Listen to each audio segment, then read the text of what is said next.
I'm back again with the Tucson.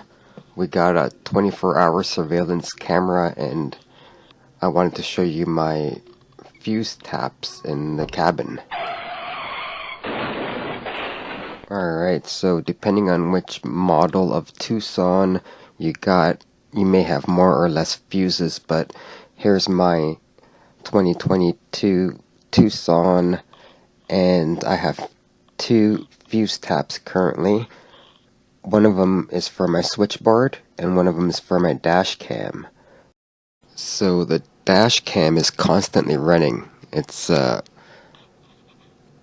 Hoop Joe's 4-camera 360 surround view.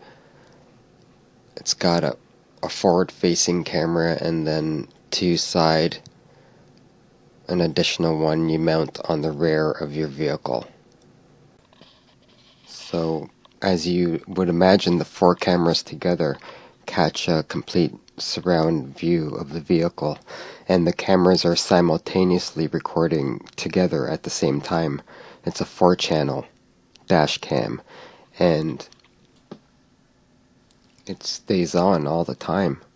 I have it wired to my cabin fuse box using a fuse tap. I got one of these kits that I highly recommend you get because it includes everything, and I use my brake switch fuse because it's in an appropriate area. I just like where it was, so that's the one I chose, is the one marked brake switch on the fuse panel. It's a 10 amp constant, so the camera just stays on regardless of the vehicle being on or off or the key being in proximity.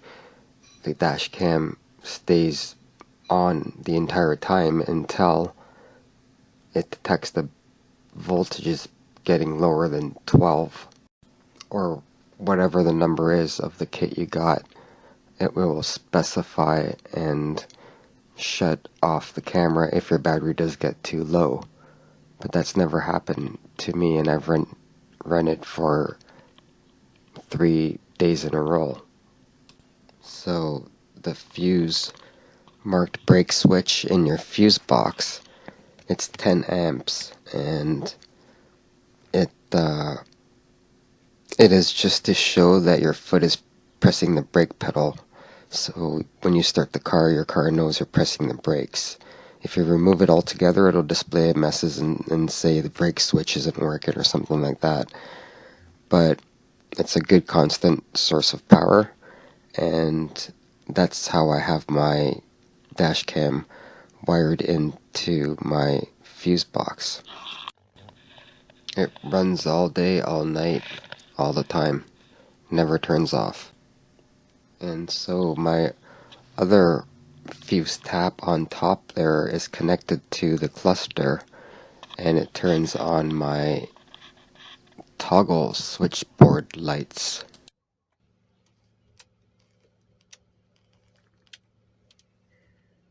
Second fuse from the top right marked cluster, so whenever my cluster lights come on, then the switch panel lights will turn on at the same time. And I achieved that by using a fuse tap and putting it into the cluster fuse. So the toggle switchboard and the dash cam I consider to be very low amperage accessories.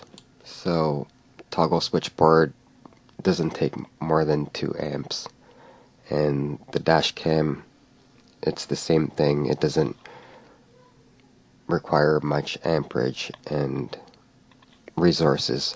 So the switchboard is fuse tapped into the cluster, and that's also for the signal wire and the LED lights together, and the dash cam is wired to the brake switch fuse, and that runs both my devices. Alright, so that's how I wired my dash cam to run for 24 hours a day, never shut off, and that's how I wired my toggle switchboard. The dash cam has been working flawlessly. Just get one of these install kits, and it has everything you need, so just put it on like I did. And toggle switchboard, same thing. It's a 5-pin, so it runs the LED lighting and it runs the signal wire for any other accessory that I want to shut on and off as well, just from that fuse tap. So as far as LED lighting goes, you can install a bunch of LED lighting this way because it doesn't draw much amperage. And the dash cam, you could do that. So just get a couple fuse taps, and for the dash cam I recommend the kit. You guys take care of your Tucson, and I got some good stuff coming, so subscribe, like, and I'll see you in the next one.